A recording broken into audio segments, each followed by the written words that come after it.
je ne suis pas donc le médiateur de cette rencontre, c'est Gates Minassian, il est journaliste au Monde, et vous savez, le Monde est partout, donc il doit certainement être, il va arriver, mais comme on est soucieux de l'heure, et que donc la table ronde est un thème effectivement important, et vous êtes nombreux à être venus nous écouter, donc on souhaite effectivement vous apporter le maximum, et surtout aussi recueillir de votre part beaucoup de questions, donc l'heure c'est l'heure, on commence, et donc je me permets, donc je suis Vincent Duclerc. Donc à ma gauche, Amit Bozarslav, à ma droite, Yves Ternon et Raymond Kervokian. C'est vrai que c'est une table ronde qui n'est pas très représentative, effectivement, de l'apport de nos collègues femmes, et on le regrette beaucoup, et ça ne se reproduira pas, on le dit très sérieusement. Et donc nous allons effectivement commencer, et ça tombe bien parce que Gates Minassian qui est partout, et y compris aussi sur la toile, qui nous a envoyé les questions qu'il souhaite nous poser. Très bien. Et donc il va certainement arriver. Donc je me permets. Oui.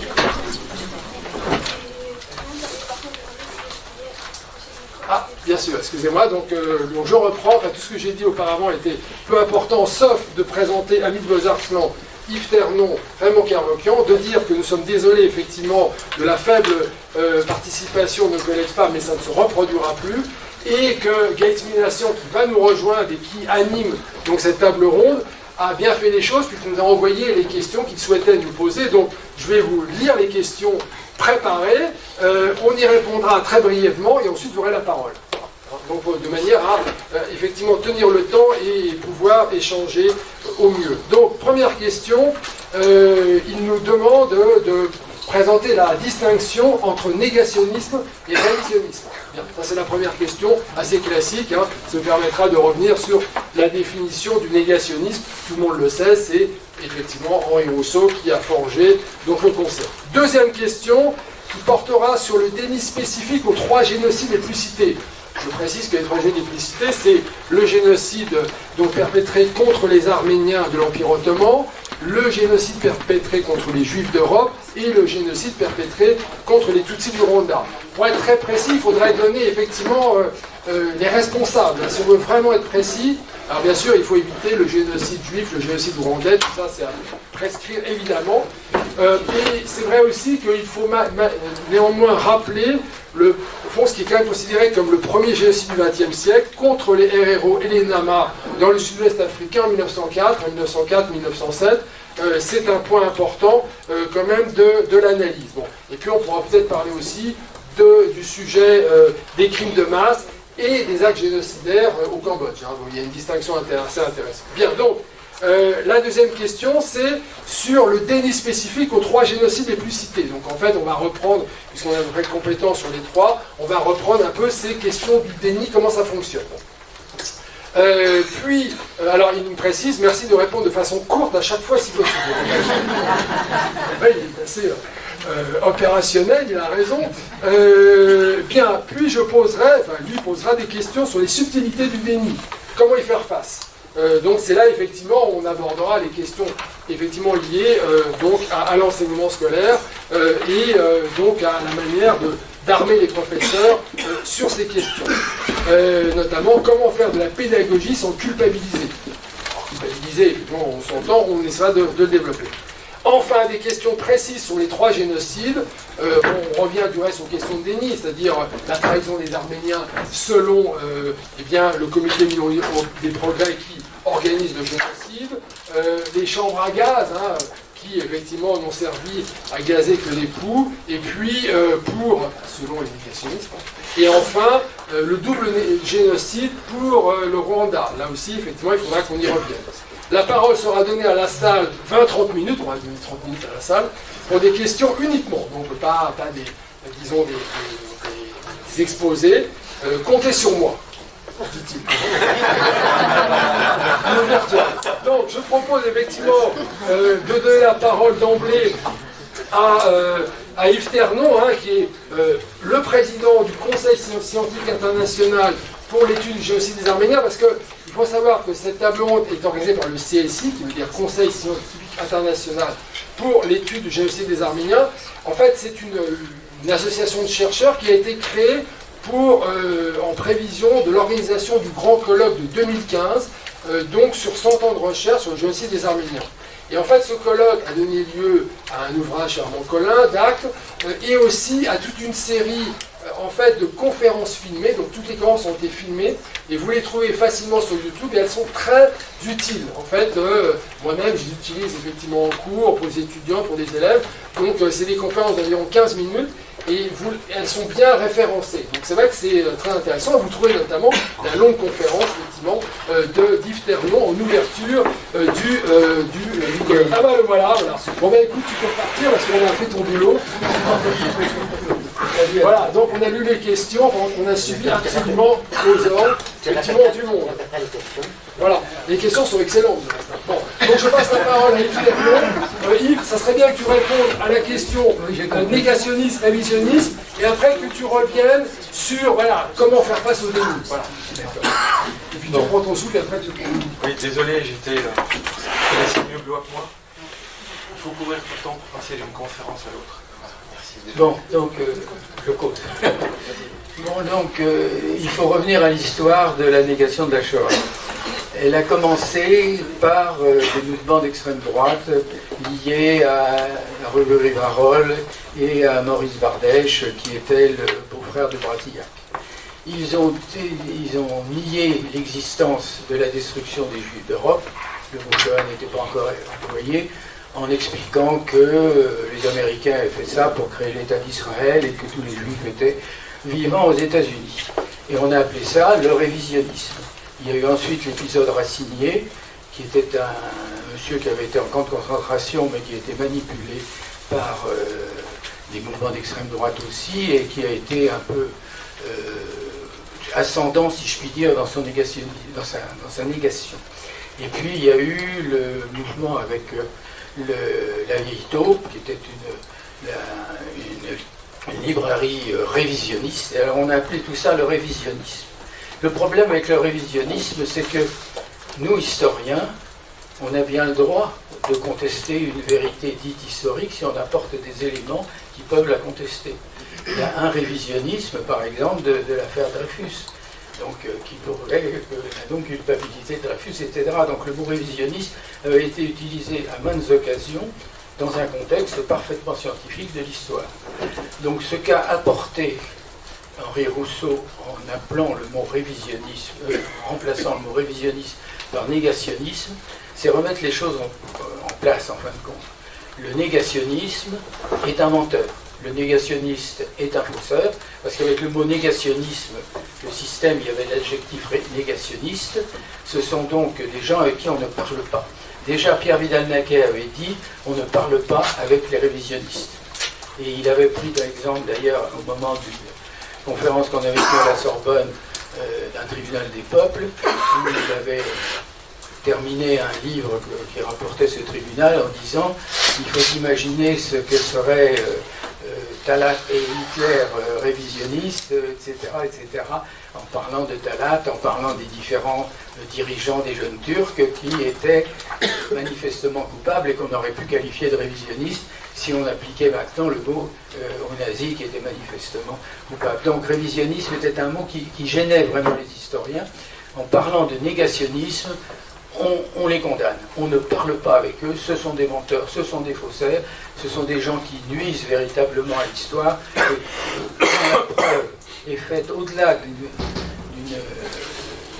doute raisonnable d'un événement historique, que ce soit le génocide ou un autre génocide. Ceux qui le nient n'ont pas les éléments nécessaires pour prouver qu'on est dans l'erreur, donc ce sont des menteurs, et tous les procès qui continuent encore aujourd'hui. On a dernièrement été avec Vincent témoin au procès d'un négationniste français payé par la Turquie. Le procès n'est pas encore terminé, c'est en cassation, où le type se défend en disant qu'on l'a attaqué comme négationniste. Quand on était témoin, comme Vincent, on a dit oui, c'est un négationniste. Donc le problème, il se disait insulté comme négationniste, c'était un prétexte pour entreprendre un procès payé bien entendu par la Turquie. Donc il faut savoir que vraiment Henri Rousseau a fait un progrès en supprimant maintenant de ce vocabulaire de la négation des génocides le mot révisionnisme.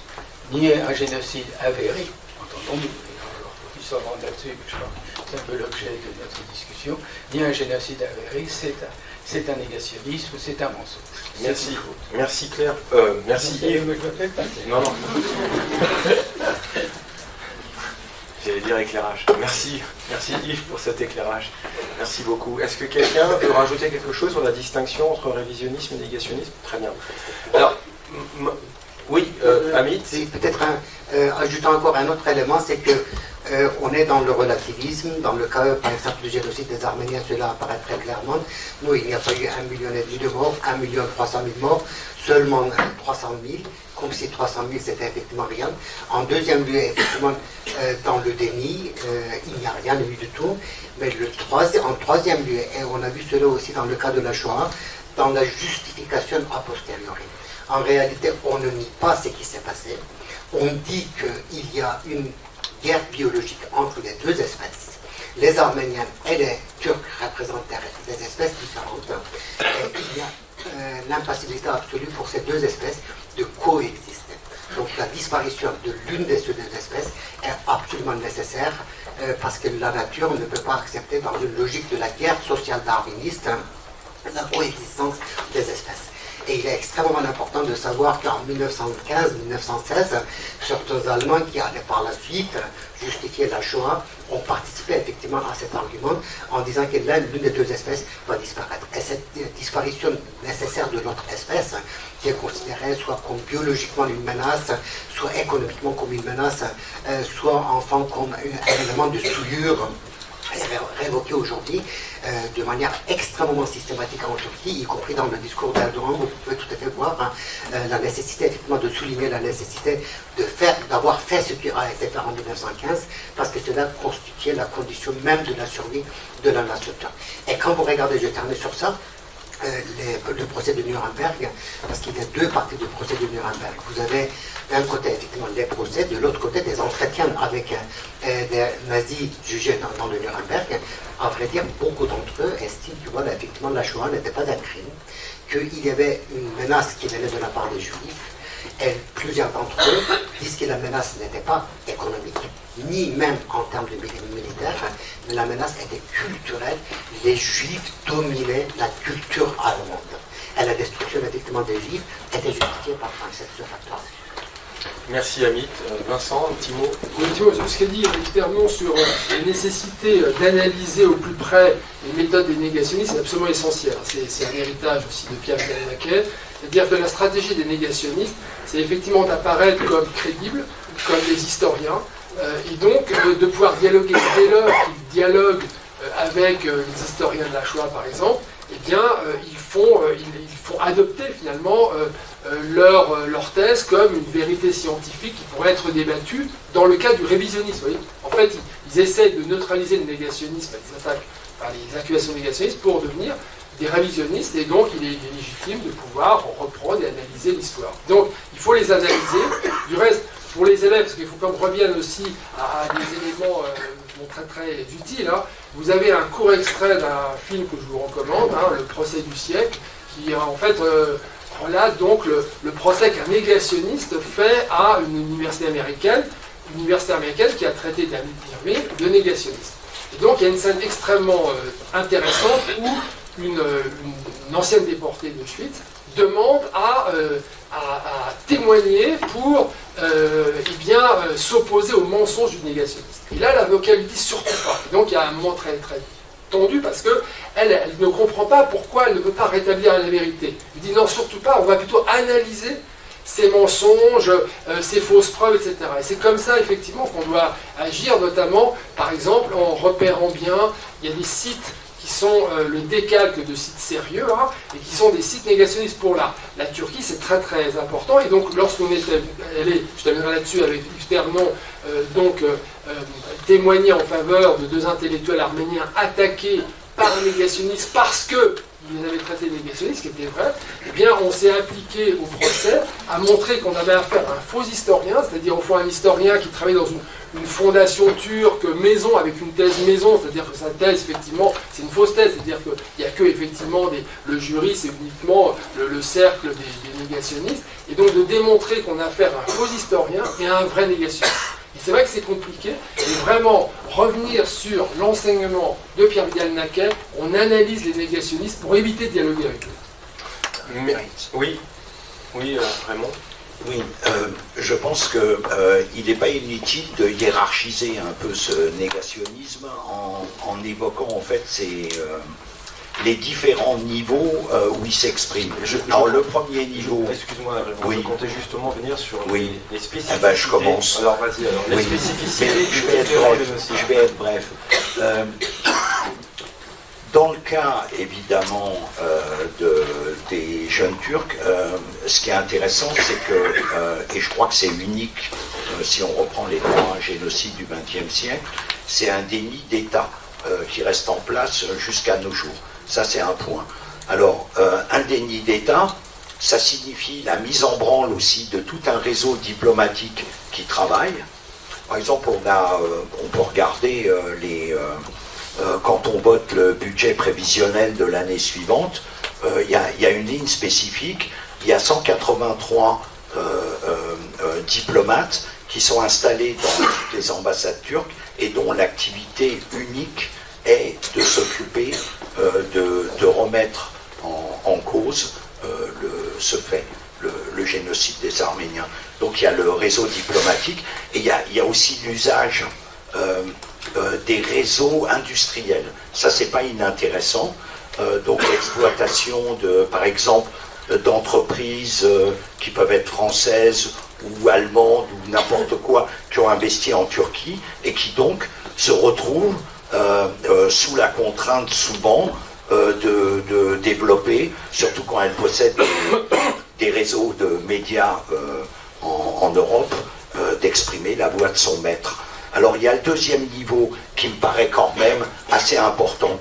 Et donc, en l'occurrence pour la Shoah, on y a été confronté également, et évidemment même pour les Tutsis, c'est le niveau universitaire.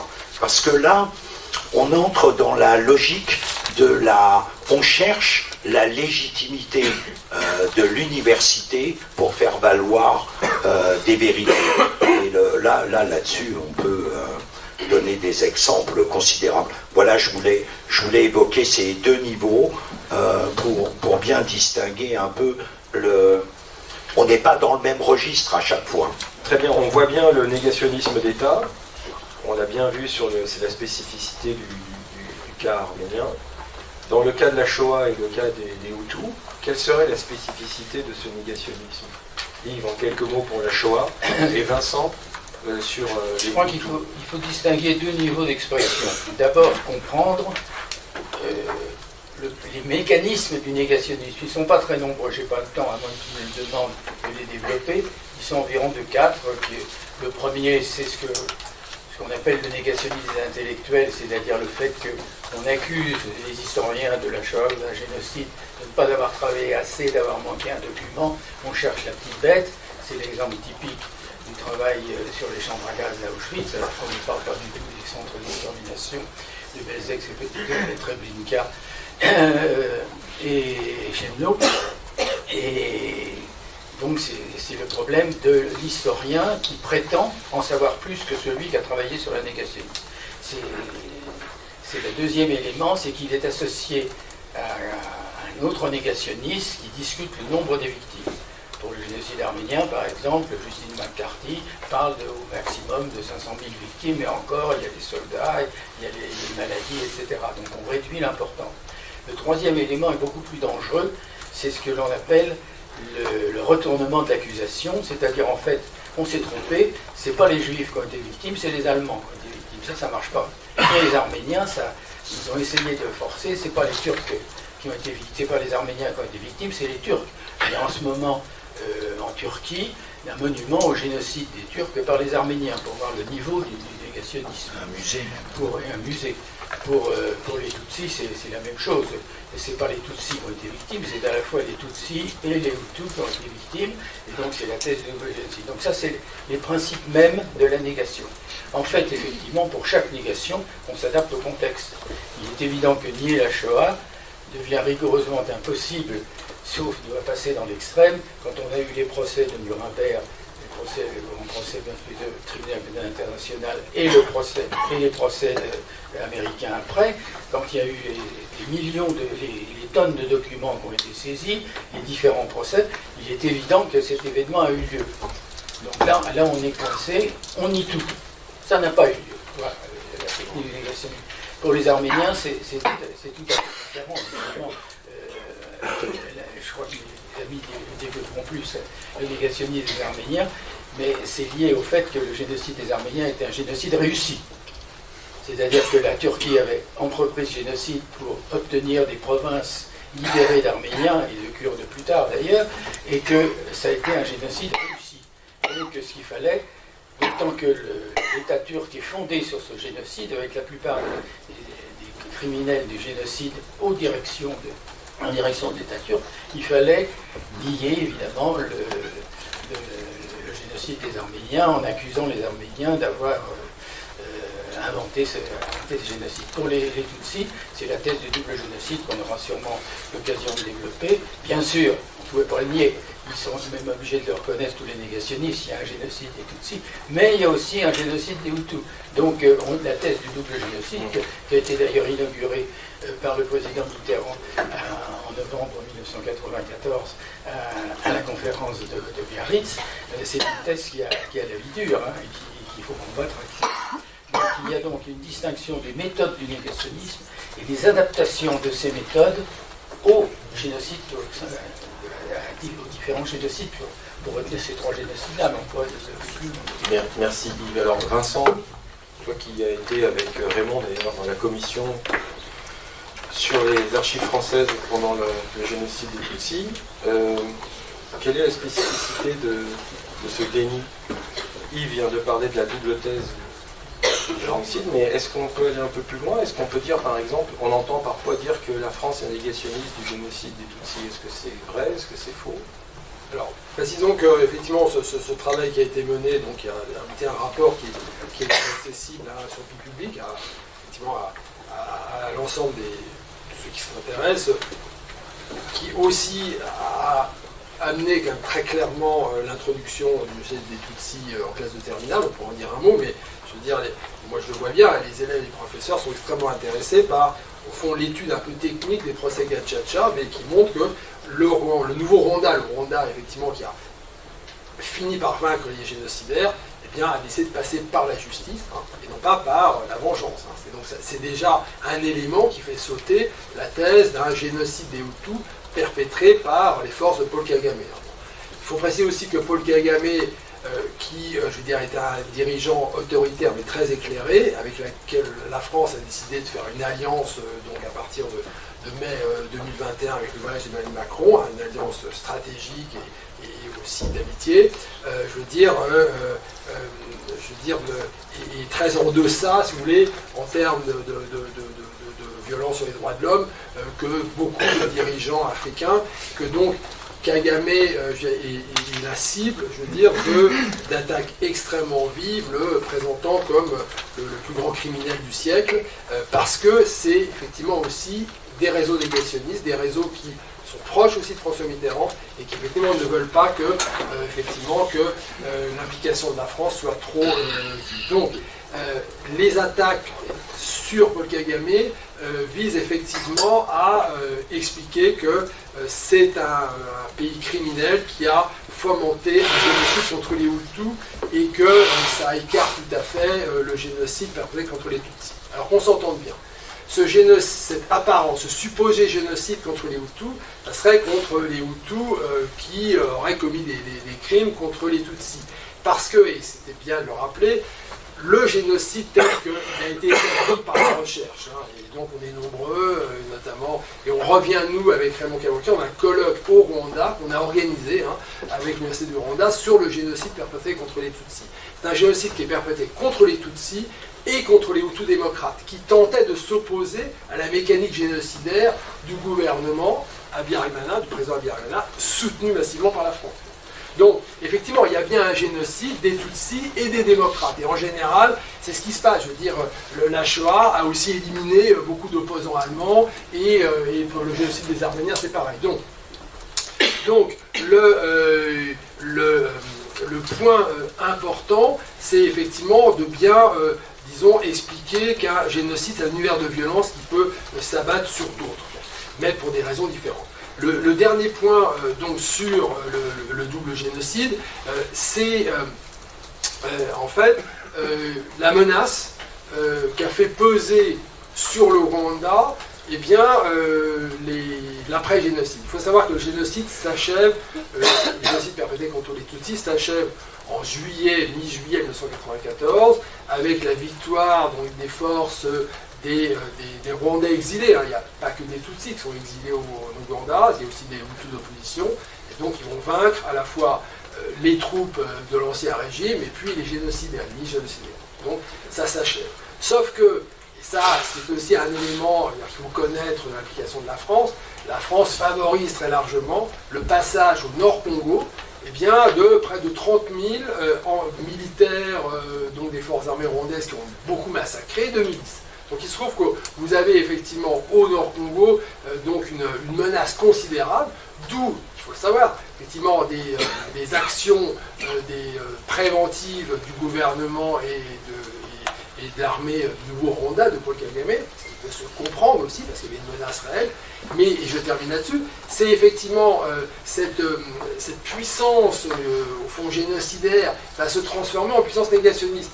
Et donc avoir des relais très importants, en particulier en France et en Belgique. Et donc ça veut dire que le négationnisme donc, contre le génocide des Tutsis et des Hutus démocrates est animé par des réseaux très puissants, en Belgique, en France, avec, on le voit aussi, l'accueil très fort que la France de François Mitterrand a réalisé en direction d'anciens génocidaires présumés, comme, je veux dire, Agatha Habyarimana, la veuve du président, très active dans le réseau Zéro qui a fomenté le génocide.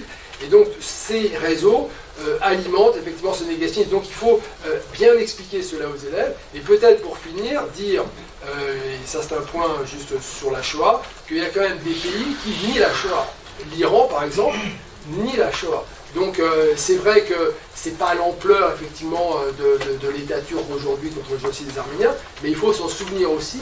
Et donc il y a une énorme difficulté, je termine là-dessus, à lutter contre ces ensembles que effectivement Internet aussi a démultiplié à travers la force. Justement, on va y venir. J'aimerais poser la question à Ami à propos de ce négationnisme d'État, que ce soit l'Iran de Ahmadinejad notamment qui nie la Shoah, voire même après, d'autres souverains, que ce soit le nationalisme turc qui nie, donc quel que soit le régime hamidien, jeune turc, kémaliste et aujourd'hui islamo-conservateur d'Erdogan, qui nie donc par un négationnisme d'État le cas arménien, que ce soit même le Soudan qui à un moment donné, avec al-Bashir, qui niait alors, crime contre l'humanité, génocide, on ne sait pas trop sur le Darfour. Mais là, je pose la question à la fois à vous en tant qu'historien, à l'assistance aussi en tant que, je dirais, souvent enseignant, mais aussi en tant que citoyen. Qu'est-ce qu'on peut faire quand on sait que ces États entretiennent des relations commerciales, stratégiques, économiques, tout ce que l'on veut de la part d'un État, et qui utilisent justement ce réseau, je dirais, interétatique, pour, comme le dit Raymond, pour distiller ici ou là, comme ça, des boules puantes du négationnisme, et peu importe les dégâts, et n'empêche que ça fait des petits, à l'heure où l'autonomisation des universités, les fonds de pension, etc.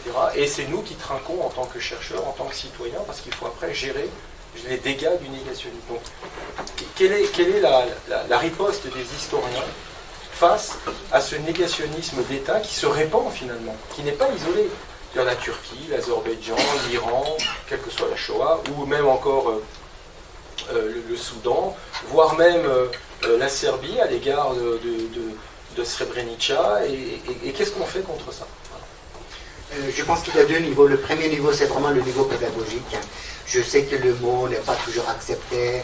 Je sais effectivement, dans l'histoire du XXe siècle, on sait que les efforts d'apprentissage, de transmission, de constitution de savoir n'ont pas toujours été payés. Il n'en reste pour moi qu'il faudrait persévérer dans la recherche. Je prends juste le cas turc. En Turquie, en 1995, un livre très officiel a été publié pour montrer qu'il n'y a jamais eu de génocide et qu'il y avait une trahison arménienne. Ce sont des documents officiels.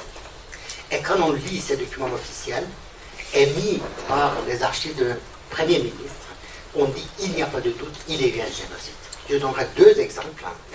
Ce livre-là montre combien il y a eu une bonté de la part du gouvernement d'Istanbul à l'époque.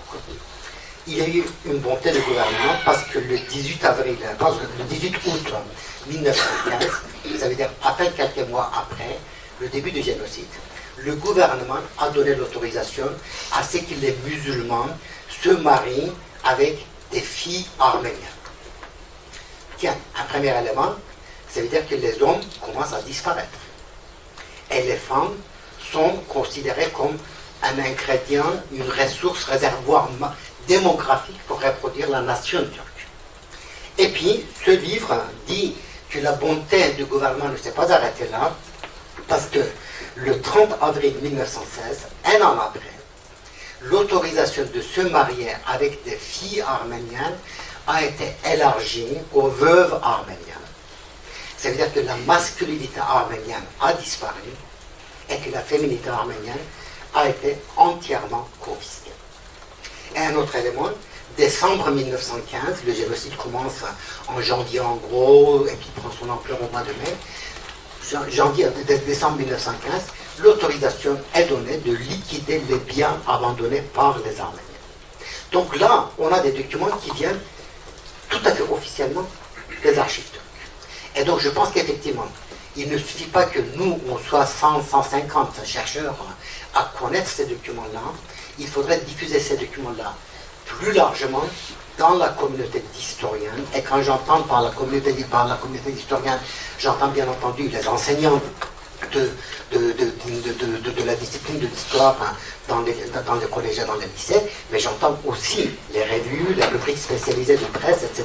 Donc il faudrait que de ce point de vue-là, il y ait un effort pédagogique infiniment plus important. Un deuxième élément qui intervient, c'est l'effort pédagogique cette fois-ci auprès de l'opinion publique. Parce que je pense que sans avoir l'opinion publique, je sais que là aussi on est limité parce qu'il y a des intérêts extrêmement importants. On sait que les démocraties ont toujours été lâches par rapport à certaines antidémocraties. On l'a vu ne serait-ce que par rapport à la Russie, on l'a vu par rapport à la Turquie. Voilà, effectivement, aujourd'hui en Turquie, vous avez la place Talat Pacha, donc l'architecte numéro 1. C'est comme si à Berlin, il y avait une place Adolf Hitler, à côté de la place Hermann Göring, adjacent la rue, disons, Heinrich Himmler et Heydrich, tant qu'à faire. Donc voilà, vous êtes dans ça. Et donc du coup, dire qu'une société démocratique ne peut pas accepter que l'un des partenaires invités à Prague puisse être dans cette logique de, non seulement de négation, parce que là on n'est pas dans la négation, on est dans la justification. Qu'on soit dans la justification effectivement de ces génocides.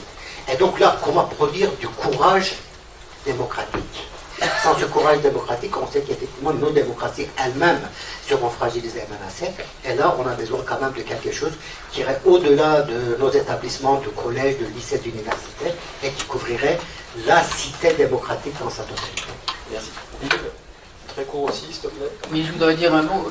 Ce qu'on a fait au mémorial de la Shoah, on s'est posé la question de préparer en fait les enseignants à la connaissance des génocides. Donc depuis une quinzaine d'années, soit des groupes d'intervenants comme du mémorial vont dans les universités différentes, soit les autres viennent à Paris, soit on se déplace, on a été aussi bien à Kiev qu'en Argentine, au Maroc même, pour expliquer aux enseignants qui ne connaissent des événements mais ne réfléchissent pas suffisamment, n'ont pas une formation suffisante pour comprendre tout l'enjeu, tout l'événement singulier que représente un génocide, et on répondait à leurs questions. Donc on a contribué à former des enseignants qui acceptaient volontiers de venir à nos formations.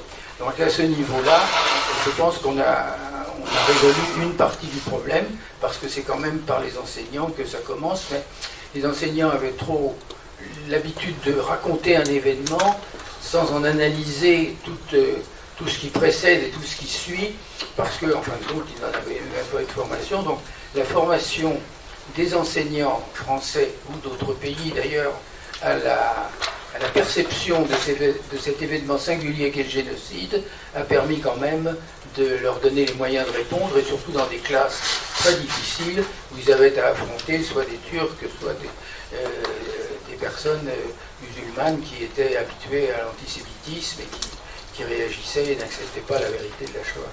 Merci Yves. Raymond, tu veux rajouter quelque chose? Oui. Alors, on a évoqué les héros tout à l'heure. On en parlait précisément en venant à Blois.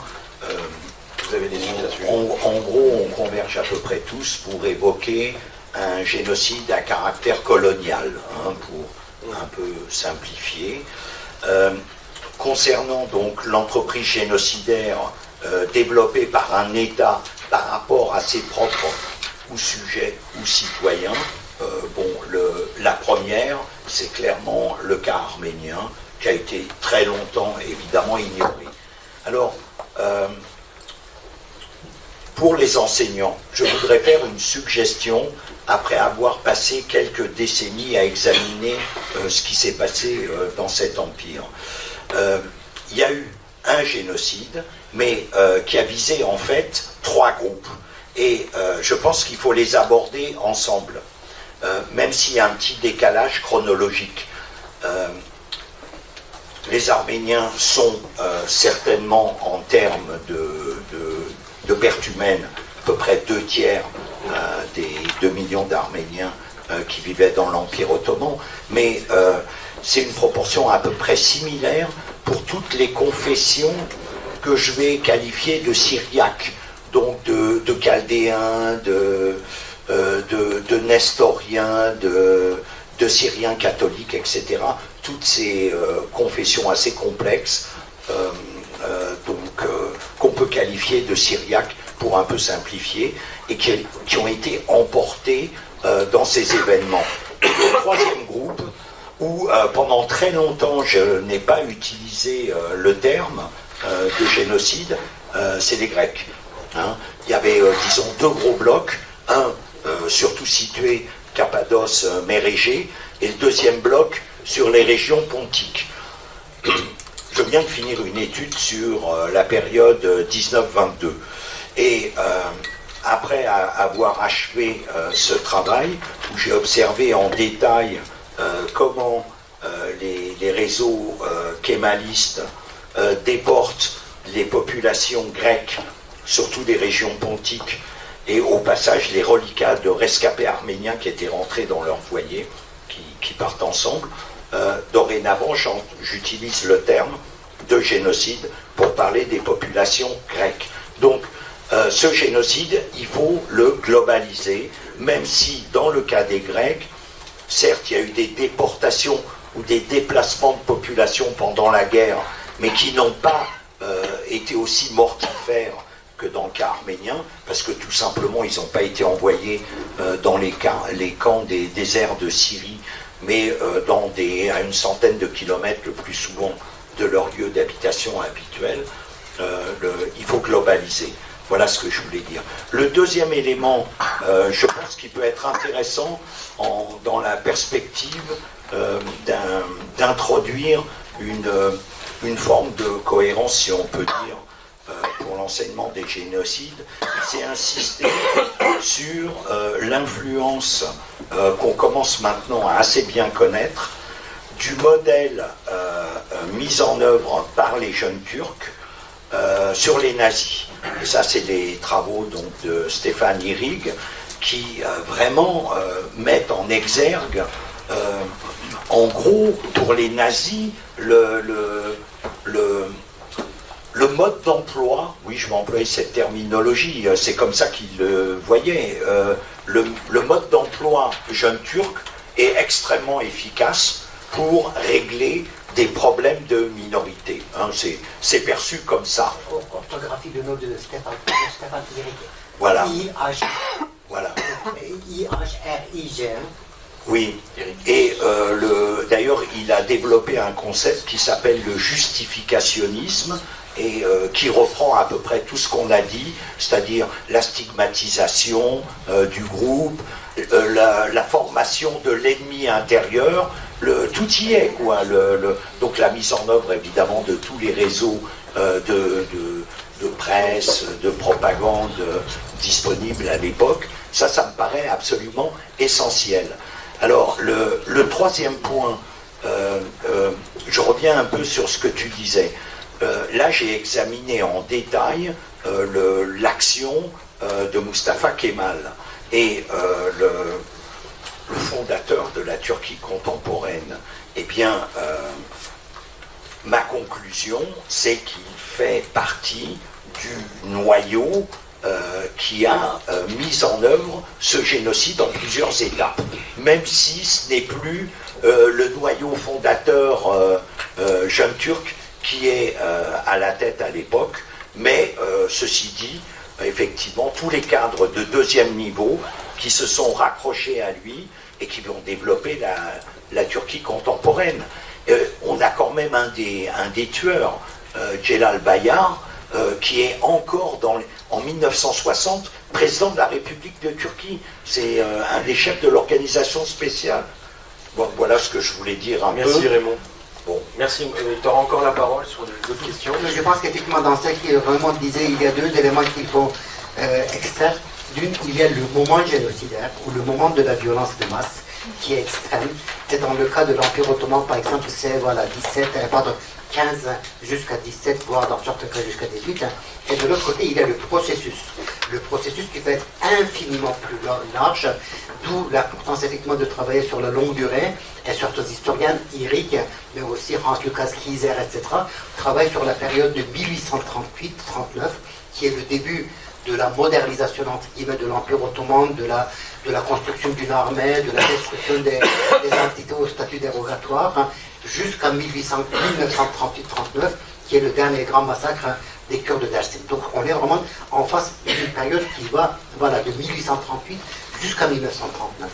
Et je pense que les historiens qui travaillent aujourd'hui sur l'Allemagne nazie savent bien entendu que la Shoah n'était absolument pas une fatalité, ni en 1918, ni en 1919, qu'en 1923-1929, la Shoah n'était pas là dans la conception. Et en même temps, il est nécessaire de travailler sur une période très longue qui va de la Première Guerre mondiale, voire de l'époque bismarckienne, jusqu'à 1947, 48, 49. Les travaux, par exemple, de Kate Lowe sur l'Europe barbare, les travaux de Snyder sur les terres de sang, les travaux de Gerhardt sur les vaincus, nous proposent désormais de travailler sur des espaces assez larges et sur des durées très longues. Espace assez large, parce que quand vous interrogez Poutine, Poutine parle de l'espace russe, non pas de la Russie. Donc pour lui, l'espace ne se délimite pas aux frontières westphaliennes de la Russie. Pour Erdogan, il est très clair, notre mère patrie, dit-il, était constituée de 20 millions de kilomètres carrés. Maintenant, on n'a plus que 780 000. Ça veut dire, malgré tout, 2 fois quand même la Grande-Bretagne. Et donc, dans leur tête, l'espace est très large, et dans leur tête, le temps est très, très long. La durée est très longue. Et donc, du coup, je crois qu'effectivement, pour les historiens aussi, il est important désormais de penser l'espace au-delà des espaces westphaliens avec les frontières qu'on connaît, et au-delà du moment génocidaire ou du moment d'un crime de masse, tel que cela peut avoir. Merci Amit. Yves, tu veux rajouter un petit mot? Et j'ai encore 2-3 questions à vous poser avant de passer la parole à la salle. Je veux rajouter un petit mot sur le processus génocidaire. Pour moi, il est essentiel dans l'enseignement de la Shoah de commencer par ce que j'appelle le processus génocidaire, c'est-à-dire un enchaînement des causes et des effets, ce que de manière un peu scientifique on appelle un processus de concaténisation. C'est-à-dire qu'on part toujours du racisme comme point de départ, d'une idéologie, ethnisme, nationalisme, antisémitisme. Et puis ensuite, il y a un événement qui est constant dans les 3 génocides, c'est ce que j'appelle la période la période honte, si vous voulez. On a été blessé, on a perdu une guerre. Comment? L'humiliation. Donc c'est un autre mot, ça me reviendra, excusez-moi, c'est peut-être large. Donc cette période est essentielle, c'est-à-dire cette humiliation, effectivement, qui fait qu'on a besoin, pour se reconstruire, de trouver un coupable. Ça, c'est essentiel dans le processus génocidaire. Et ça développe évidemment des mouvements extrémistes qui se préparent au génocide, mais n'en ont pas encore les moyens. Quand arrive le phénomène totalitaire, le génocide va avancer très largement. Ce sont des 3 périodes pendant lesquelles c'était le ressentiment, le mot que je cherchais, voilà, le ressentiment. Donc, idéologie, ressentiment, totalitarisme. Là, on peut à l'échelle internationale stopper le processus. Mais quand la guerre est là, c'est fini. C'est fini, on ne peut plus interrompre le processus parce que la guerre va accélérer très rapidement le processus génocidaire.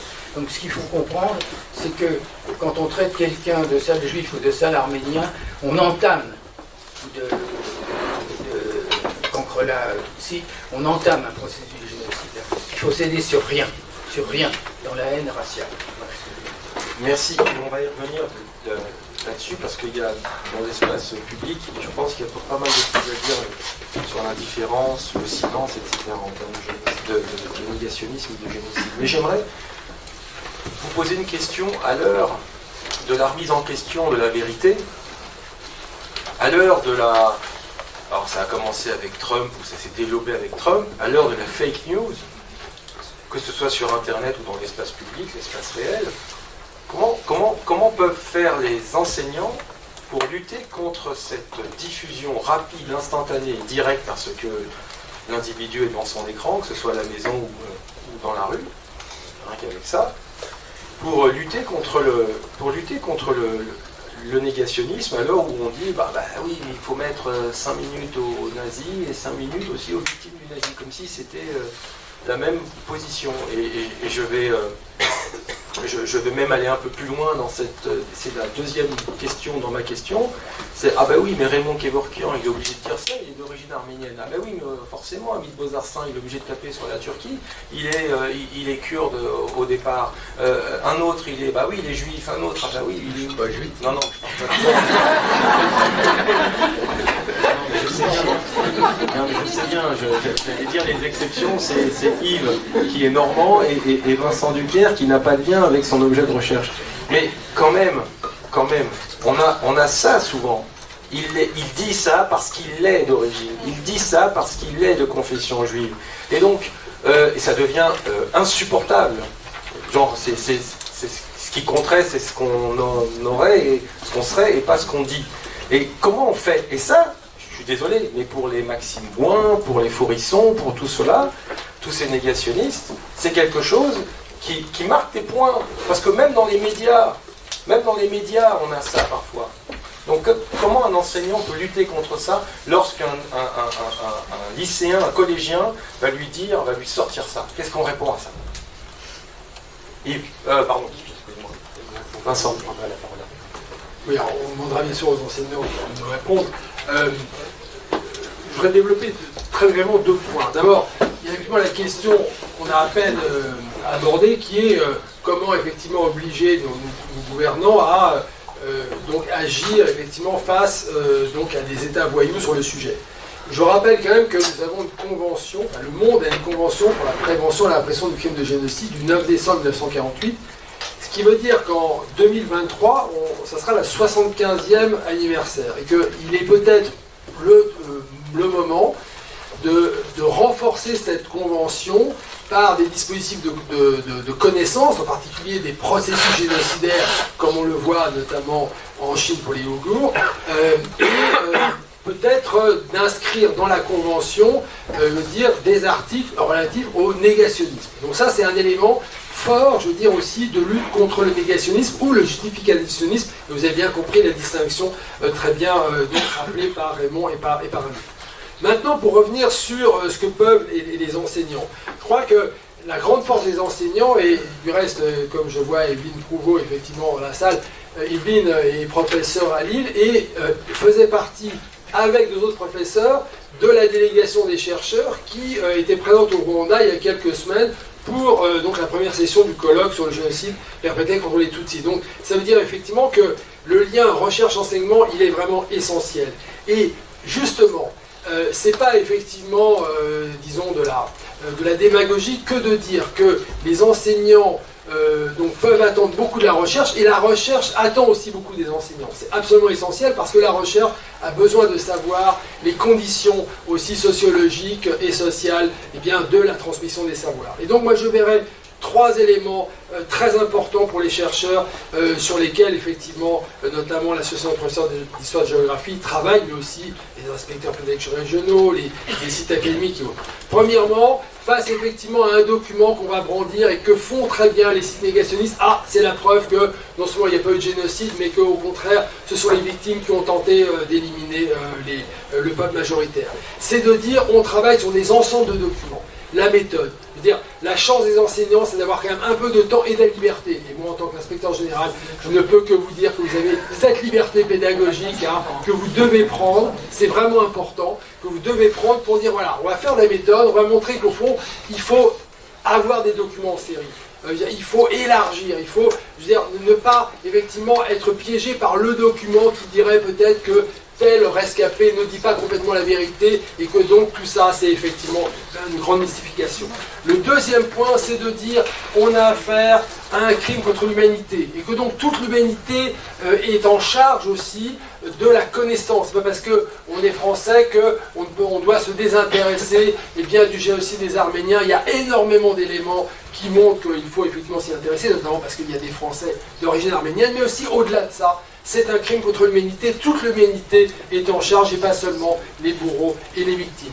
Et réinsister aussi sur le fait que les nations qui ont commis ces génocides sont les nations qui génèrent aussi de la recherche. Les historiens turcs, les gens de Turquie, sont les plus avancés d'une certaine manière sur la connaissance du génocide des Arméniens et ils le font en dépit effectivement des très lourdes menaces contre leur liberté, contre leur vie. Et les historiens allemands sont extrêmement avancés, on l'a vu sur la Shoah en particulier. Et enfin, je crois qu'il faut aussi, et ça c'est important, c'est quand même des victoires qui sont réalisées. Il faut effectivement dire aux élèves, bien que la politique n'est pas, uniquement sale et machiavélique, qu'il y a quand même des actions de reconnaissance.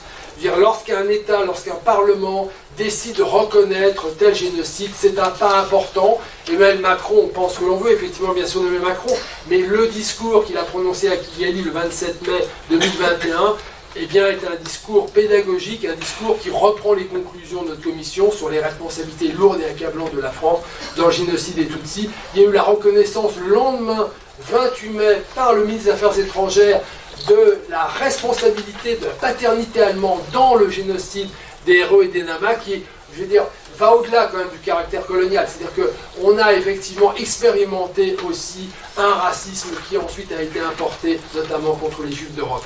Donc, faire travailler les élèves sur ces progrès, sur ces actes, politiques, mais aussi mémoriels, mais aussi civiques, c'est important. Et là, quand même, il y a des réels, des succès réels, en particulier, je termine là-dessus, quand même, la décision de Biden, le 24 avril 2021, de reconnaître le génocide des Arméniens, en dépit des pressions énormes de la Turquie, qui avait jusque-là empêché cette reconnaissance. Donc ça, c'est des éléments que les élèves peuvent comprendre, c'est-à-dire qu'il y a quand même une mobilisation des parlements, des hommes et des femmes de bonne volonté, comme on dit. Ami, tu veux dire quelque chose? Oui, peut-être deux éléments, parce que tu as mentionné effectivement Biden, et je continuerai peut-être par là. Rappelez-vous, le 20 janvier 2020, l'investiture de Biden, après une période absolument chaotique. L'une des toutes premières phrases de Biden était Democracy is fragile. La démocratie est fragile. Et une dizaine de lignes après, il ajoutait The battle for democracy is perennial. La lutte pour la démocratie est une lutte permanente. Et je pense qu'il faudrait avoir ça à l'esprit. Non, les femmes ne sont pas émancipées. Elles le seront dans la mesure où elles se battront. Non, les groupes homosexuels ou tout ce que vous pouvez imaginer LGBT ne sont pas émancipés, ne le seront que dans la mesure où ils seront capables de mener une lutte. Et je dirais que pour la vérité, c'est exactement la même chose. La vérité n'a pas gagné. 100 ans après, plus de 100 ans après Zola, qui disait la vérité en marche, la vérité n'a pas gagné, et la vérité ne gagnera pas tant que cette lutte pour la vérité ne se maintient pas comme une lutte permanente. Je crois qu'il faudrait vraiment qu'on ait ça à l'esprit, et cela, c'est un problème à la fois des historiens, bien entendu, mais aussi de la cité démocratique, de la société démocratique d'une manière générale. Je pense que si la société démocratique pense qu'elle a des acquis, et ces acquis lui suffiront, et que ces acquis peuvent être territorialisés dans un cadre d'un pays comme la France, et on n'a pas besoin de s'intéresser en delà, la vérité ne gagnera pas. Donc la vérité, c'est la lutte pour la vérité qu'on a. Et juste peut-être un exemple, aujourd'hui, le discours par rapport à l'Ukraine. Lisez le discours de Poutine par rapport à l'Ukraine et par rapport à l'Occident. Poutine explique que la Deuxième Guerre mondiale avait été la guerre de l'Occident collectif pour détruire l'Union soviétique. Or, on sait que la Deuxième Guerre mondiale, et il faut le rappeler, a commencé parce qu'il y a eu un accord entre Staline et Hitler. Voilà. On sait que jusqu'à 1941, la Grande-Bretagne a porté seule sur ses épaules fragiles le poids de la guerre. Et on sait qu'au lendemain de l'entrée des États-Unis dans la guerre, il y a eu une alliance entre l'Occident collectif et la Russie, l'Union soviétique, contre l'Allemagne nazie. Rappelez ces vérités que la plupart des Français ignorent totalement. Et vous pouvez dire la même chose pour la Turquie. Voilà. L'Europe qui a toujours voulu détruire la Turquie, c'est faux. C'est absolument faux. À deux reprises, c'est la France et l'Angleterre qui ont sauvé l'Empire ottoman de la destruction. Et l'Empire ottoman est entré dans la Première Guerre mondiale de son propre chef sans provocation aucune. Voilà, la vérité n'est pas gagnée. C'est pas parce qu'on connaît la chronologie, on connaît les faits, on connaît les déclarations, etc., que la vérité s'imposera. La vérité s'imposera si on est capable de mener la lutte pour la vérité. Et ce sera effectivement la leçon que Biden nous a donnée 80 ans. Oui, mais ça, c'est très bien, mais ça ne répond pas à ma question sur la prolifération des fake news, la montée en puissance du discours public, la montée en puissance du discours public. Il faut précisément prendre ces discours au sérieux, comme Nathan a dit, prendre une vaste documentation, élargir les lieux. Le collège ou le lycée ne peut pas être le seul lieu de débat. Je pense qu'il faudra être capable d'aller au-delà, penser la société démocratique comme le lieu de discussion. Moi, je voudrais dire que Gaïs n'a pas tort, parce qu'on s'est posé la question dès le début des réseaux sociaux, car le négationnisme a commencé par la négation du génocide des Arméniens avant ceux de la Shoah. Et tous les professeurs d'histoire et de géographie nous posaient la question: qu'est-ce qu'on peut faire, surtout ceux qui étaient dans des endroits où il y avait des enfants d'origine musulmane, par exemple, qui étaient d'origine turque, qui étaient conscients que cette propagande qui est négationniste était développée et qu'ils l'acceptaient. La seule réponse qu'on a trouvée vis-à-vis de gens comme Gilles Carmazin, par exemple, qui initiaient les réseaux sociaux, c'est de multiplier les interventions sur les réseaux sociaux, multiplier les réseaux sociaux, et surtout, ce qu'on fait tous, laisser libre cours, évidemment, à la disposition de ces réseaux, tous les documents, tous les travaux qu'on a fait. Et la chronologie, mais vraiment, voilà, pour qu'un historien prenne la chronologie. Hein, donc voilà, date par date. Quand la Première Guerre mondiale a commencé, quand l'Empire ottoman est entré en guerre, voilà pourquoi l'Empire ottoman est entré en guerre, etc. Ne serait-ce que penser la chronologie, non pas donner la chronologie, mais penser la chronologie en termes heuristiques peut être un outil pédagogique. La chronologie est terriblement submerse. Je vais donner la parole à la salle, juste une petite précision, c'est qu'il n'y a pas de hiérarchie sur Internet. Raymond, tu voulais dire un mot? Oui, juste une chose très simple. L'usage de la chronologie des guerres est assez judicieux pour enseigner les génocides. Parce que, comme l'a dit Yves, oui, en fait c'est la condition, c'est le déclencheur. La guerre, c'est le déclencheur. Ça libère en quelque sorte les... Voilà. Donc, utiliser effectivement dans les 3 génocides qu'on enseigne en France, finalement, on est dans 2 guerres mondiales, et le 3e, c'est une guerre régionale, on va dire, donc qui est un déterminant absolu. Et il me semble que c'est un truc clé, quoi. Je veux dire, je reprends un petit peu le triptyque, là, guerre, système à partie unique, hein, après vous mettrez l'adjectif que vous voulez, et quand même assez spécifique pour les génocides, presque systématiquement un usage de forces spécialisées, souvent des milices qui accomplissent les basses œuvres.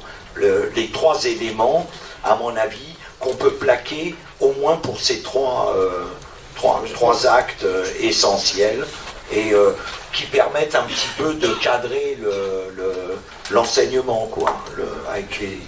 Merci. Je pense aussi qu'il y a un autre problème, c'est que le régime bourreau n'est pas renversé et continue à perdurer, là ça pose un vrai problème en termes de lutte pour la vérité.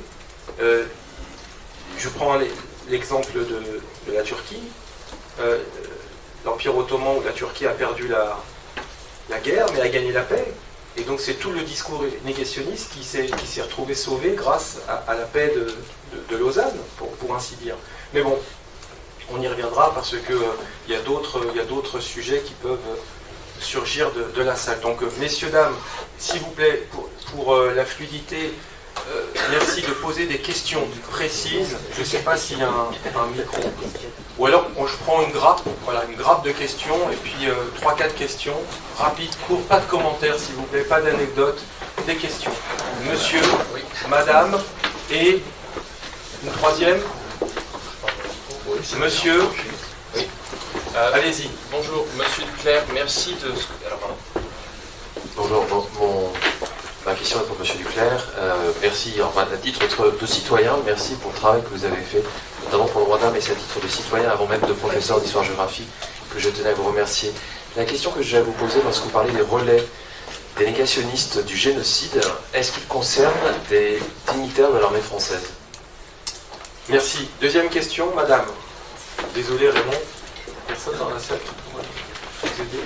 C'est possible, madame? Oui, pas de souci. C'est très gentil, merci beaucoup. Je suis désolé de vous mettre en contribution. Merci.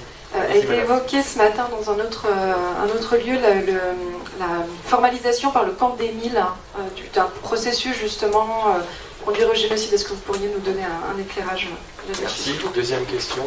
Troisième question. Ah, monsieur, c'est monsieur ou madame, je vois pas bien, désolé. Approchez-vous pour parler, ça va être... Le micro, le fil est peut-être un peu trop haut. Stop.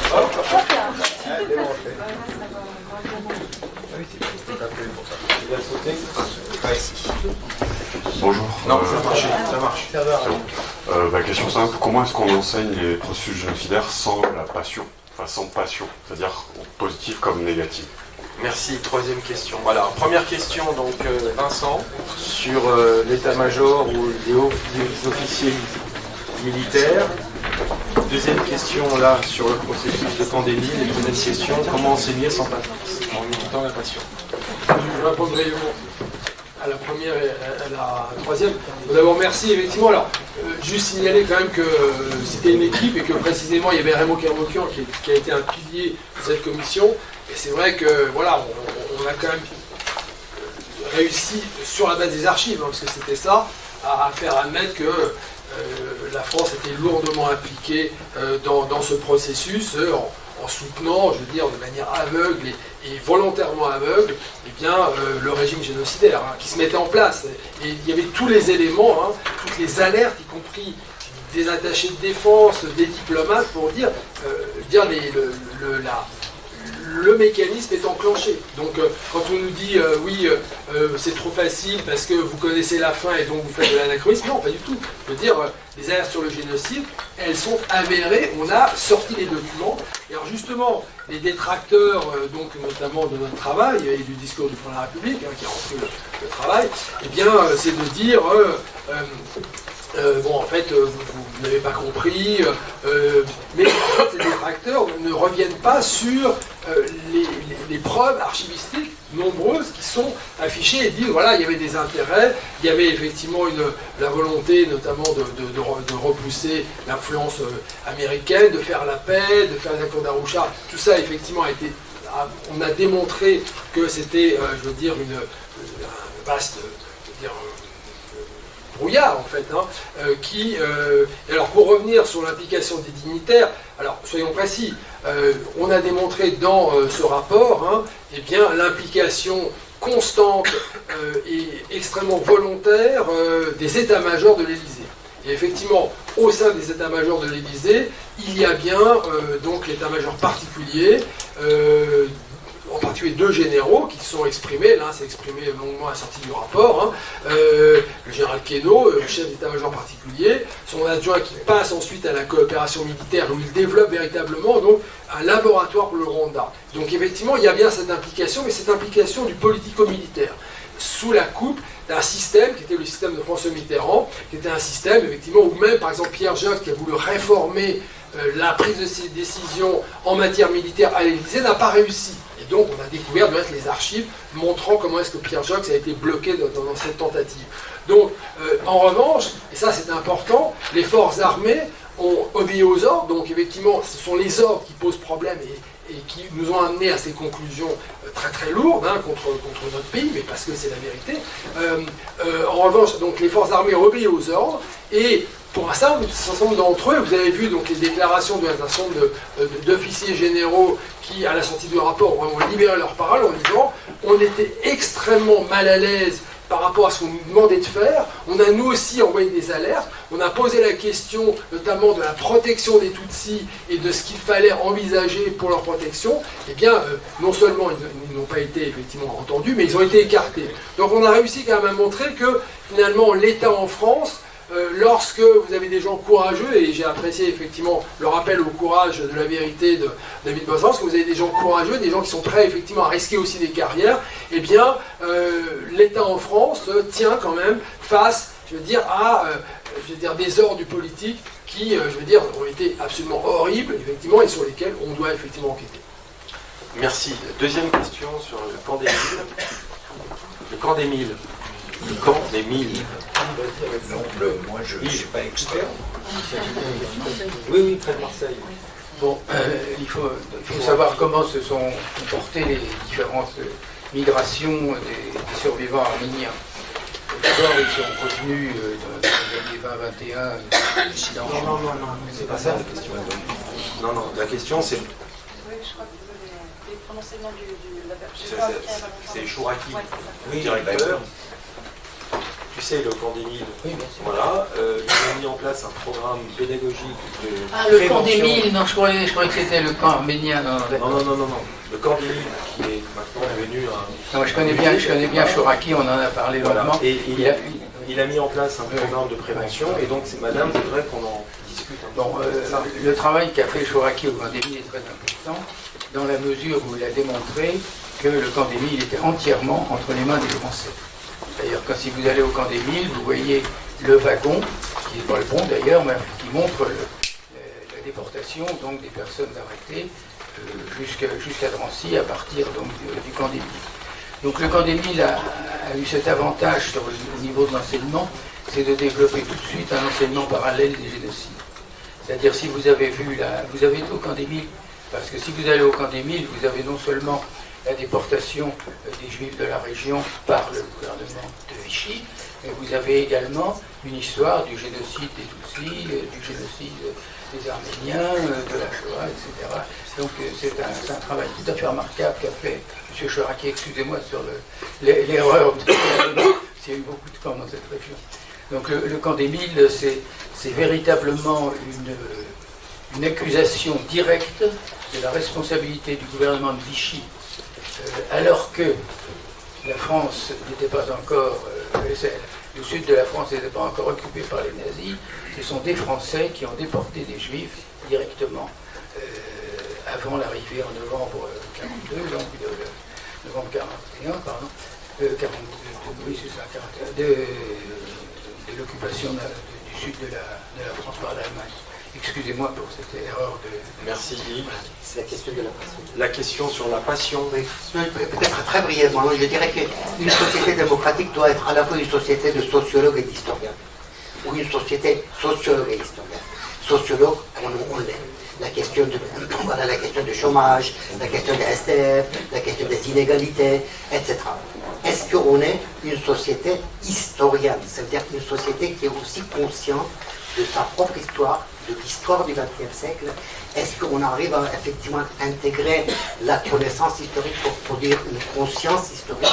Et là, vous voyez, on voit bien au-delà de la question de la passion. Hein. Donc, si effectivement on était capable de produire une connaissance historique, et partant une conscience historique, peut-être qu'on n'aurait pas été surpris par la guerre en Ukraine, et peut-être qu'on aurait été même prêt par rapport à la guerre en Ukraine. Peut-être qu'effectivement on aurait vu que ce qui se passe en Turquie, ce n'est pas des anecdotes. Que lorsque la Turquie dit que finalement, à travers la guerre de Karabakh de 2020, c'est l'âme des génocidaires qui se trouve complet, là, il y a un message. Donc je dirais qu'effectivement, on ne peut pas se contenter uniquement dans nos sociétés de nous occuper des problèmes tout à fait réels qui existent, qui sont des problèmes effectivement qui relèvent de la structure sociale même de nos sociétés. Il faudrait quand même qu'on soit aussi capable de penser en historien. La cité démocratique doit se penser en termes historiens. Et je crois que là, effectivement, au-delà des passions, même en dépassionnant certaines choses, on peut éventuellement assurer l'enseignement des pages sombres de nos passés. Merci. D'autres questions? Une autre grappe? Petite? Deux? Encore? Très bien. La question des lois mémorielles. Oui, mais quoi? C'est quoi? Donc la pénalisation, la négation, qu'est-ce qu'ils en pensent? Qu'est-ce que mes invités en pensent? Donc, et ensuite... Le Haut-Karabakh et l'actualité du génocide arménien de l'autre. D'accord. La question est... Ouais. En fait, quel est le lien? Est-ce qu'on peut considérer le sujet du Haut-Karabakh comme une poursuite du génocide arménien? Merci, monsieur. Troisième question. Oui, monsieur. Est-ce que l'histoire contrefactuelle pourrait permettre de servir, être un outil pour mieux enseigner ça aux élèves, pour essayer de prendre sous un autre angle pour etc. Très bien. Alors, madame, la dernière question. Comment relier le génocide des Héros et des Hamas aux autres génocides? Parce que c'est très récent et la plupart des élèves ne connaissent pas du tout. Göring. Alors, première question, comme ça vous essayez de répondre chacun à une question. Alors, on va commencer par les lois mémorielles. Qui veut répondre à la mémorielle? Raymond, tu veux ou Vincent? Non, moi je répondrai, mais... Bon, alors vas-y, commence Raymond sur les lois mémorielles et ensuite... Bon, c'est vraiment un dossier assez compliqué. Vous savez qu'il y a eu un mouvement qui s'appelait Liberté pour l'Histoire, principalement, oui, qui s'est développé ici. J'étais présent ce jour-là, et qui a véritablement, dans un premier temps, remis en cause toutes les lois mémorielles, et après qui a fait un distinguo en disant tout de même la loi Guesso, on doit l'exclure de l'exclusion, voilà, c'est une curiosité, et ou avec des propos quasiment racistes, quoi, du genre quand on écrase des mouches, est-ce un génocide? Et c'était une allusion directe au cas arménien. C'est un petit peu douloureux à entendre par des académiciens, quoi, pas moins. C'était un réseau un peu particulier. Alors, en contrepoint, il y a eu des gens comme autour de Gérard Noiriel, Offenstadt, etc., qui en gros ont dit, mais qui êtes-vous historiens? Ils le sont eux-mêmes, pour donner des leçons à l'ensemble de la société, quoi. Je veux dire, on peut développer du savoir, mais de là à imposer des dictates à la société dans laquelle on vit, en mettant une sorte un oukase. Toutes les lois mémorielles sont répugnantes. En fait, la question, elle est très simple. En monde anglo-saxon, on a exclu de légiférer sur ces questions, et le négationnisme fleurit comme il l'entend sur les réseaux sociaux et ailleurs, sans qu'il y ait le moindre procès, sauf s'il y a des diffamations extrêmes. En fait, en France, on a une culture plutôt de réglementation, et c'est un petit peu dans ce cadre que les lois, que j'appelle pas mémorielles, mais des lois de pénalisation, caractérisées comme mémorielles, ont été adoptées pour protéger les rescapés. Alors la dernière en date, elle est extraordinaire. Elle a été notamment portée par des réseaux arméniens en France, pour la pénalisation. Elle a un caractère universel. Au final, le Conseil constitutionnel l'a invalidée, mais elle est restée parfaitement, elle fonctionne, par exemple, notamment pour le génocide des Tutsis. Voilà. C'est ce que j'ai dit d'ailleurs au Rwanda. Ils n'avaient pas l'air de le savoir. Pour les lois mémorielles, j'ai un petit mot à dire, c'est que, à la honte des historiens qui refusaient les lois mémorielles, c'est qu'ils avaient peur d'être condamnés. Je me rappelle un débat télévisé où je me suis trouvé en présence de Mme Chandernagor qui me disait on va nous mettre en prison. Alors que je lui ai répondu si on doit mettre des gens en prison, c'est bien nous, les spécialistes des génocides, qui risquons d'être attaqués. Mais nous on dit la vérité. Donc je crois que c'était assez honteux, alors que des gens très honnêtes comme Madeleine Riveriou et Pierre Vidal-Naquet, au nom des libertés d'expression, défendaient les lois. Interdisaient les lois mémorielles, d'autres le faisaient de manière un peu plus honteuse. Moi, j'étais personnellement même hostile à ces lois de pénalisation, mais quand j'ai vu ces attaques scandaleuses, eh bien, je suis allé au charbon. Il n'y avait pas le choix. C'était tellement ignoble. Ouais. Merci. Et un abus de position de pouvoir, vous voyez, des gens qui ont accès à tous les médias, et nous, les pauvres soutiers de l'histoire. Merci. Vincent, non? Oui, vas-y. Alors, vas-y, puis après, il y a d'autres questions quand même. En fait, il faut vraiment faire le distinguo entre les lois mémorielles et la loi Guessot qui, quand même, protège une décision de justice qui est, au fond, le verdict de Nuremberg. Et c'est pour ça que, face aussi au négationnisme, en particulier du génocide des Arméniens, il y a eu des tentatives, il y a eu une loi, en fait, qui ensuite a été invalidée par le Conseil constitutionnel, après, une mobilisation extrêmement forte, justement, des réseaux, en particulier diplomatiques turcs, pour faire échouer donc, le passage, pour permettre la censure par le Conseil constitutionnel de cette loi. Et donc, moi, je dirais que, effectivement, on peut quand même se dire que la pénalisation du négationnisme doit être assumée dès lors, premièrement, qu'il y a donc un cadre juridique solide, en particulier de protection des décisions de justice. Alors c'est vrai que dans le cas arménien, il n'y a pas eu de décision de justice claire comme le tribunal de Nuremberg, bien que le tribunal de Nuremberg, du reste, n'a pas poursuivi pour le crime de génocide. Mais, et actuellement, avec en particulier Raymond Kerouakian, nous travaillons dans le cadre d'un appel de Valence à réunir l'ensemble, en fait, des éléments juridiques et judiciaires concernant l'extermination des Arméniens, de manière à, effectivement, aboutir à une sorte de décision, au fond, judiciaire, qui impliquerait d'être protégé par la loi. Et là, il y aurait plus de solidité qu'avec, effectivement, des lois dont le fondement est très fragile. Pour revenir sur les Herero, les Nama, je pense que c'est un génocide important, à la fois parce qu'il y a une continuité directe avec donc l'idéologie de la destruction nazie, en particulier à travers notamment les savants nazis qui sont présents juste après le génocide, et aussi, comme je l'ai dit, à travers la manière dont c'est un laboratoire de l'ethnicisation d'une population, certes très éloignée au fond de la population européenne, mais en fait les mécanismes permettent ensuite d'installer l'antisémitisme en France, et aussi, il faut le dire, donc en France avec le régime de Vichy. Donc il ne faut pas sous-estimer l'importance du génocide des Herero et des Nama. Vous avez des travaux importants de Joël Kotek, et pour ne pas me citer, dans la documentation photographique sur les génocides, j'ai consacré plusieurs pages au génocide des Herero et des Nama. Merci.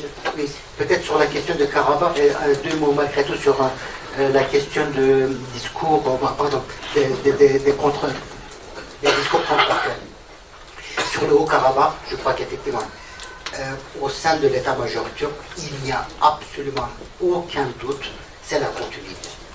D'autant plus que le ministre des Affaires de la Défense turc est un historien, il est notre collègue, il a sa thèse en histoire, et il est le défenseur de la constitution de la petite Touranie, ça veut dire l'unité turcique qui réunirait la Turquie à l'Asie centrale, mais à défaut de pouvoir aller jusqu'à l'Asie centrale, il faudrait effectivement créer une unité avec l'Azerbaïdjan et pour cela détruire l'Arménie. Le discours biologique est revenu avec force et la réhabilitation textuelle répétée des génocidaires de 1915 est devenue une sorte de rituel dans les deux pays. Donc de ce point de vue-là, je crois que même si la violence n'a pas la densité de 1915, il est évident qu'il y a quelque chose, en tout cas dans la lecture. Voilà, c'est pour ça aussi qu'il ne faudrait pas qu'on oublie que les bourreaux ont une lecture historique. Mais voilà, surtout quand ils n'ont pas été punis. Voilà, parce qu'en fait, le lien, c'est l'impunité. C'est l'impunité. Et l'impunité, je répète, parce qu'on n'a pas puni la Turquie de massacres de Kurdes en Syrie en de 2016, 2019. Et le régime turc, parce que je ne mets pas le peuple turc dedans, bien entendu, mais le régime turc, quel qu'il soit, jouit d'une impunité.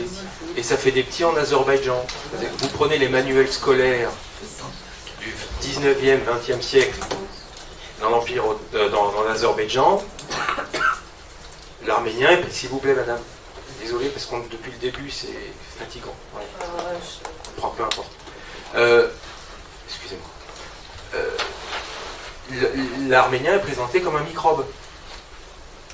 Là, il faut le savoir. Et ce même État azerbaïdjanais vient en France pour restaurer des monuments, des églises, et tout en les détruisant là-bas dans l'Azerbaïdjan, au Nakhichevan. Et on reçoit le président. C'est un État raciste. J'ai pas peur de le dire, on est filmé, c'est un État raciste. Et on va signer des chartes d'amitié, on va signer des jumelages avec un État raciste. Pardon ? Et des contrats. Contrats de gaz, par exemple. Où 20% du gaz est russe, d'ailleurs. Donc, il y a du bon gaz et du mauvais gaz. Comme il y a des bonnes lois mémorielles et des mauvaises lois mémorielles. Il y a des bons génocides et des mauvais... Non mais voilà, c'est l'impunité, le lien. Et c'est exaspérant. Et là, c'est pas le français d'origine arménienne qui parle, c'est le français tout court, le citoyen. Je veux dire, on est éduqué grâce à vous, profs, on est éduqué dans l'école républicaine avec des valeurs fondamentales. Et elles sont bafouées tout le temps. Comment on fait pour vivre là-dedans ? On parlait il y a un quart d'heure, de la démocratie qui est fragile, etc. Excusez-moi, mais pour moi, c'est bullshit. Excusez-moi. Parce qu'à l'époque où on vit le cynisme qui irrigue l'ensemble du corps social, qu'est-ce qu'on fait contre ça ? Et la meilleure arme d'un négationnisme d'État, c'est le silence. La meilleure arme du négationnisme, c'est le silence. Vous avez un cas arménien, Tutsi, Shoah, ce que vous voulez, et en face de vous, quelqu'un qui pourrait dire un mot pour dire stop à ce négationnisme, silence. Le négationniste a gagné, et le bourreau a le dernier mot. Non, mais le bourreau ne doit pas gagner le dernier mot. Oui, mais la réalité aujourd'hui, c'est que c'est ça. D'accord, nous sommes là. Et donc voilà, c'est ce qui me permet de répondre effectivement à cette question de qu'est-ce qu'on fait de contrefactuel. Je pense qu'il faut le prendre au sérieux. Il faut effectivement analyser le discours négationniste.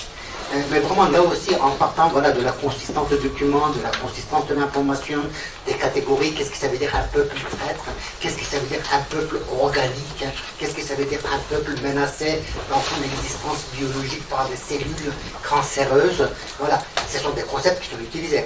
Qu'est-ce que ça veut dire effectivement dire que non, ce sont les Arméniens qui ont génocidé, voyons les faits. Je crois que c'est pour tous les génocides. Et voilà. Et donc du coup, on ne peut pas dire qu'on s'aveugle sur ces documents-là. Au contraire, on étudie le Mein Kampf. Et au-delà de l'impunité, excuse-moi Amit, il y a aussi le fait, la thèse de rejeter dos à dos l'agresseur et l'agressé. C'est un peu comme ce que disait Yves sur la thèse, vous savez, des deux génocides. Après tout, il y a eu deux génocides chez les Tutsis et les Hutus. Après tout, chez les Arméniens, ils ont trahi. Ou alors, c'est l'idée que ils ont massacré autant de Turcs que les Turcs ont massacré les Arméniens. Donc ça crée une confusion. Et la confusion crée quoi ? La neutralité. Et donc on s'en mêle pas. Et donc ils ont gagné. Je voudrais dire un mot sur Juste un dernier mot par rapport à... Je pense qu'il faut lire le livre de Hannah Arendt, Le totalitarisme, qui ne commence pas par le totalitarisme en Europe, mais qui commence par l'histoire pré-totalitaire, la violence qui a été déployée ailleurs qu'en Europe, ne pouvait qu'à un moment donné retourner en Europe en se radicalisant. C'est un très grand livre. Je voudrais dire un mot sur l'invention nouvelle du négationnisme pré-génocidaire par Vladimir Poutine. Il accuse un peuple d'être nazi et de commettre des génocides, ce qui lui permet d'être un nazi et de préparer un génocide. C'est quand même absolument ahurissant. Les nazis, les jeunes Turcs, les Hutus n'avaient pas inventé ce genre de crime. Donc le négationnisme est en train de se perfectionner dans la rhétorique poutinienne. C'était ahurissant. Moi, oui, on a eu effectivement entre, à ma gauche l'idéaliste et à ma droite le pessimiste. Je voudrais quand même signaler que, bien sûr, il faut être absolument lucide sur l'extrême fragilité des démocraties et peut-être la vanité de tout ce qu'on fait qui ne sert à rien. Mais néanmoins, je pense que ça ne doit pas servir, en fait, ce constat extrêmement pessimiste ne doit pas servir à ce qu'on ne fasse rien. Parce que notre petit groupe, là, justement du CSI, donc Conseil scientifique international pour l'étude des Arméniens, en fait, on s'est réunis parce qu'on s'entendait bien, parce qu'on voulait effectivement avancer, notamment sur le centenaire du génocide des Arméniens.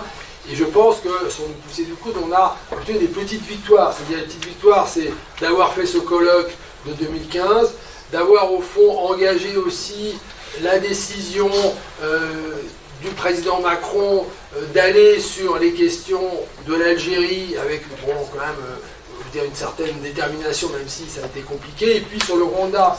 Et finalement, aujourd'hui, que des élèves, et moi je vais dans les lycées, je fais des conférences, je vois les professeurs, ça intéresse beaucoup les élèves. Il y a de la passion précisément parce que, on donne un sens à l'enseignement, on donne un sens à nos vies, et quand même, on agit intelligemment contre le négationnisme. Et à chaque fois qu'il y a, des procès intentés par des négationnistes contre des intellectuels, des historiens, on est présent et en fait on ne renonce pas. Et donc je crois aussi que, bien sûr c'est difficile, mais il ne faut surtout pas s'abriter sur le fait que effectivement c'est bullshit et qu'on ne fait rien parce que les forces du mal, d'une certaine manière, sont plus fortes. Non, et les forces du bien, ont aussi un rôle à jouer, et surtout lorsqu'elles sont ancrées dans la raison, dans aussi la volonté quand même de transmettre un savoir, le savoir de la connaissance, de la recherche, qui encore une fois est très efficace, comme je l'ai dit, dans l'enseignement, et c'est ce qui donne aussi de la passion, ne serait-ce que de rappeler effectivement qu'on a des chercheurs qui ont pris tous les risques, en particulier en Turquie, pour établir, donc comme Taner Akçam, que connaît bien Gaïtz, qui a contribué à sa publication au CNRS Éditions. Donc ça, c'est des exemples. Les récits, on peut faire des récits de chercheurs, des récits héroïques, comme en particulier pour le génocide des Tutsis. Vous avez une américaine remarquable, qui s'appelle Alison Deford, qui est morte malheureusement très rapidement après le génocide dans un accident d'avion aux États-Unis, mais qui avait eu le temps de ramasser toute une documentation et d'agir de manière vraiment extrêmement efficace. Donc ça, c'est des éléments que les élèves peuvent comprendre et qui effectivement élèvent les sociétés et élèvent aussi le cours. Voilà, je serais moins pessimiste. Je veux bien en mettre une petite couche par-dessus. Vas-y, Raymond. Sur l'expérience de la commission Rwanda. Il y en a qui étaient sceptiques sur l'initiative politique. Mais après, une fois la commission constituée, on a eu toute liberté et personne ne s'est mêlé de notre travail. Moi, personnellement, ce qui m'a motivé, c'est la chose suivante. Plus que l'historien, c'est le citoyen. Et vous comprenez pourquoi, vu mon patronyme. L'État français semblait disposé à assumer son passé. Et j'ai trouvé que c'était un signe de vitalité démocratique qui m'a motivé. Voilà. Et je pense qu'on était nombreux dans la commission à ressentir les choses sous cet angle. Vas-y. Je dois dire un mot sur les conditions d'enseignement des génocides aux enfants. Je pense qu'il ne faut pas leur décrire l'horreur. C'est pas la peine. C'est pas la peine de les faire souffrir en leur racontant l'horreur. Il faut leur dire que l'horreur est là. S'ils veulent des détails, le minimum. Ce qu'il faut, c'est montrer le processus génocidaire et dénoncer le négationnisme. C'est-à-dire les deux étapes, celle qui précède et celle qui suit. La description de l'horreur, c'est toujours facile d'en remettre une couche, mais il ne faut pas blesser non plus les sensibilités des enfants, surtout en fonction de leur âge. C'était ma dernière question, savoir comment faire de la pédagogie sans culpabiliser, et tu as répondu parfaitement. Même si je pense qu'ils n'ont pas besoin de nous pour aller voir des images d'horreur sur les réseaux et compagnie, donc ils en savent plus que nous sur les horreurs. Et puis il faut bien matérialiser le pré-génocide et le post-génocide. À un moment donné, ils vont te dire, mais très bien tout ça, mais ça donne quoi concrètement? C'est quoi l'image de l'horreur? C'est quoi la tragédie? C'est quoi l'anthropophagie du crime? Mais bon, ok. Est-ce qu'il y a d'autres questions, messieurs, dames? Eh bien, on va vous libérer. Ah, madame, voilà, ça c'est classique. Vous êtes prof, je suis sûr. Voilà. Non, mais attends, ne vous embêtez pas, madame va parler. Allez-y, madame. Il y a un livre qui vient de sortir qui s'appelle Syrie, le pays brûlé, le livre noir des Assad. Oui. En regard des critères que vous avez donnés, il existe aujourd'hui un processus génocidaire en Syrie, me semble-t-il. Je voulais savoir s'il y a un négationnisme de ce processus génocidaire. Quelle est sa forme? Voilà, juste pour vous donner une idée de ce qui se passe en Syrie, est transposé en France. 22 millions d'habitants en 2011. Sur ces 22 millions d'habitants, aujourd'hui, au moins 500 000 morts, au moins 7 000 réfugiés en Europe et dans la région, en Turquie, au Liban et en Jordanie. 7 millions. Et au moins 6 ou 7 millions de déplacés. Donc voilà, la Syrie est aujourd'hui un pays de 13 millions d'habitants. Parmi ces 13 millions, il y a 6 ou 7 millions de déplacés. Si on devait donner ces chiffres, transposer ces chiffres-là pour la France, ça donnerait 3 millions de morts et quelques 35 millions de réfugiés et de déplacés. La société syrienne a été systématiquement détruite par son pouvoir. Explication que donne M. Mélenchon. Je veux fâcher personne. Tout ceci, c'est pour le pétrole. Alors que la Syrie n'a jamais pu produire pour plus de 2 milliards de dollars de pétrole par an. Et pour son usage personnel. Et qui ne suffisait pas. Voilà. Expliquer tout ceci par l'impérialisme américain qui n'a jamais voulu intervenir, ni l'impérialisme français qui n'a absolument pas voulu intervenir, et pour 2 milliards de dollars de pétrole, vous voyez effectivement, même si on n'est pas dans le négationnisme en tant que tel, il y a une déculpabilisation systématique. Quand Poutine est intervenu en 2015 en Syrie, en bombardant Alep en 2016, Alep est devenu effectivement un cimetière à ciel ouvert, je plagie l'ONU.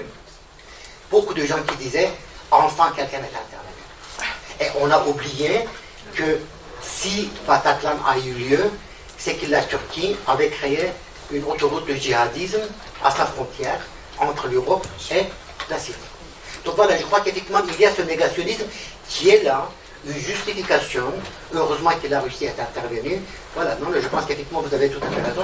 Et ce livre qui est très déchirant, Syrie, le pays brûlé, qui est de Catherine Cocchio, de Farouk Mardambeg, un immense livre, beaucoup de témoignages. Je pense qu'effectivement, c'est tout simplement pour saisir que c'est un très grand classique que certains philosophes de l'école de Francfort rappellent. Quand la violence règne quelque part, elle règne encore. La violence qui règne en Syrie, règne dans notre 21e siècle, règne ici. À un moment donné, de toute façon, on paye le prix par ta conséquence. Merci. Vincent, le dernier mot. Oui, c'est une très bonne question parce que précisément, c'est avec le processus génocidaire qu'on arrive à établir que en Syrie se passe effectivement un crime de cette nature. Donc ça veut dire voir les types de discours, voir l'extension de la violence et tous ces éléments-là qui sont, et là c'est un deuxième point sur lequel je vais insister, quand même très fortement assumée par la justice. C'est-à-dire les juges sont indépendants. En Allemagne, vous avez eu la condamnation d'un des responsables d'une des prisons, donc en Syrie, qui montre, l'étendue au fond de l'archipel de terreur qu'a développé le régime Assad. Et ça, insister, on y dit, mais voyons, au fond, que peuvent les États? Mais les États démocratiques, c'est aussi une justice indépendante. Et en France, il y a un pôle génocide et pôle contre le terrorisme qui instruit toute une série de procès contre des génocidaires, du génocide des Tutsis, et aujourd'hui sur des responsables des crimes de masse en les requalifiant pour la Syrie. Et enfin, le dernier point, au niveau effectivement de l'impunité, c'est qu'il y a eu un moment extrêmement important sur la Syrie, c'est le moment où la France et les États-Unis étaient prêts à frapper la Syrie, en particulier parce qu'une ligne rouge avait été franchie. Les États-Unis de Barack Obama ont dit on n'ira pas. Et la question que personne ne s'est posée, et moi franchement, les bras m'en sont tombés. Pourquoi est-ce que la France n'est pas intervenue seule? Parce que si la France était intervenue seule, elle aurait déjà sauvé l'honneur, et en plus, probablement, un certain nombre de pays européens, effectivement, seraient allés derrière elle. Et là, c'est une occasion manquée absolument terrible, qui, malheureusement, incombe à l'ancien président François. Et il y a une continuité directe, il faut le rappeler aussi, entre ce qui s'est passé en Syrie et ce qui se passe en Ukraine. Parce que le discours de Poutine, tout de suite après le refus d'Obama de bombarder le régime, a été l'Occident a perdu sa virilité. Et je pense qu'effectivement, l'occupation de Crimée, l'annexion de la Crimée, l'intervention dans le Donbass, a été la conséquence absolument directe de ce qui s'est passé en Syrie, tout comme ce qui se passe aujourd'hui, c'était la conséquence directe de retrait américain de l'Afghanistan. Exactement. Plus la guerre du Karabakh derrière, avec encore une fois un reflux occidental. Donc en fait, ils se nourrissent de notre reflux. Ah ouais, nous on va essayer de se nourrir ce soir. Une autre chose.